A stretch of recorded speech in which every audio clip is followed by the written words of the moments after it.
আমার শোনে একলা পায়াছি রে শাম আজ নিতুর বনে আজ পয়সা খেলবো রে শাম আমার শোনে একলা। খেলা দিন ইসলাম জঙ্গলে খেলা থাকে একলা একলা কি করস? মুসালি কি আর করবো, ফুল তুলতেছি। ফুল দেখ কি করবি তালি?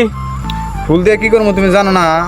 4 বছর ধরে বিয়া করছি, এখনো বউকে একটা গোলাপ ফুলে দেওয়ারই নাই। তাই বলে কি ভালোবাসা কমে গেছে? তো হিসাব করছি যে টিয়া পয়সা খরচ না করে এক বন্ধা ফুল নিয়ে আজকে বউকে দেবো, ভালোবাসা আরো গাঢ় হবো। এই ভালোবাসা বাড়াবার নিকা তুই এই এই ফুল দিবি? বাজার থেকে 10 টাকার দিয়ে একটা ফুল কিনে না দিলি হয়? 10 টাকার গোলাপ ফুল, ওই ফুলের কোনো মূল্য আছে? আর আমার ফুল দেখ অমূল্য। এটা আমার ফুল যেরকম অমূল্য, আমার ভালোবাসা এরকম অমূল্য। পাগলা তো কথা ঠিকই কইছে রে, এইরকম করে এত কোনোদিন ভাইবা দেখি নাই।